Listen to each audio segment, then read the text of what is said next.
energizing your soul through the inspired Word of God. This is your daily devotional reading.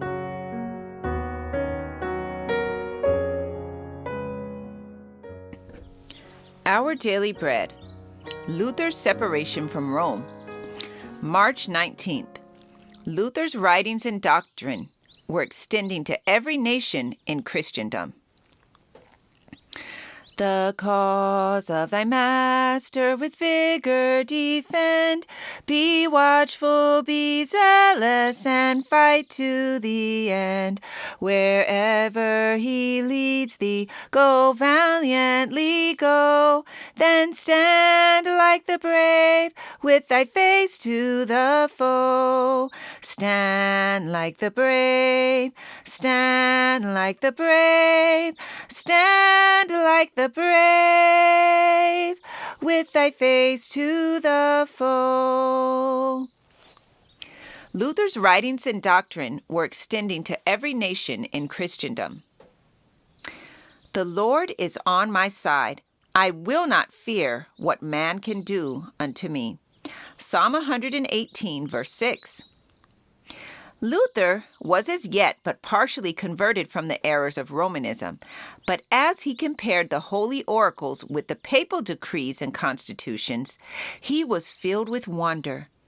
I am reading, he wrote, the decrees of the pontiffs, and I do not know whether the Pope is antichrist himself or his apostles. So greatly is Christ misrepresented and crucified in them.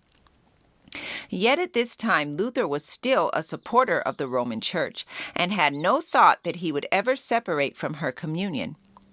The Reformer's writings and his doctrine were extending to every nation in Christendom. The work spread to Switzerland and Holland. Copies of his writings found their way to France and Spain. In England, his teachings were received as the word of life. To Belgium and Italy, also the truth had extended. Thousands were awakening from their deathlike stupor to the joy and hope of a life of faith. Rome became more and more exasperated by the attacks of Luther, and it was declared by some of his fanatical opponents, even by doctors in Catholic universities, that he who should kill the rebellious monk would be without sin. One day, a stranger with a pistol hidden under his cloak approached the reformer and inquired why he went thus alone. I am in God's hands, answered Luther. He is my strength and my shield. What can man do unto me? Upon hearing these words, the stranger turned pale and fled away as from the presence of the angels of heaven. Rome was bent upon the destruction of Luther, but God was his defense. His doctrines were heard everywhere, in cottages and convents, in the castles of the nobles, in the universities, and in the palaces of kings. And noble men were rising on every hand to sustain his efforts. It was about this time that Luther, reading the works of Huss, found that the great truth of justification by faith, which he himself was seeking to uphold and teach, had been held by the Bohemian reformer. We have all, said Luther, Paul, Augustine, and myself, been Hussites without knowing it.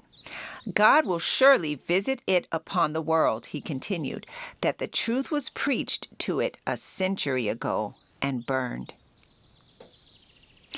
In an appeal to the emperor and nobility of Germany in behalf of the Reformation of Christianity, Luther wrote concerning the Pope, "It is a horrible thing to behold the man who styles himself Christ vicegerent, displaying a magnificence that no emperor can equal.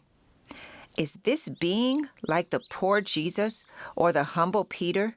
He is, say they, the Lord of the world. But Christ, whose vicar he boasts of being, has said, 'My kingdom is not of this world.' Can the dominions of a vicar extend beyond those of his superior?" This passage was taken from The Great Controversy, pages 139 through 140.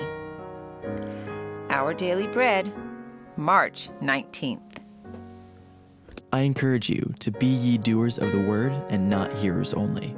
Thank you for listening, and be sure to join us tomorrow for your daily devotional reading.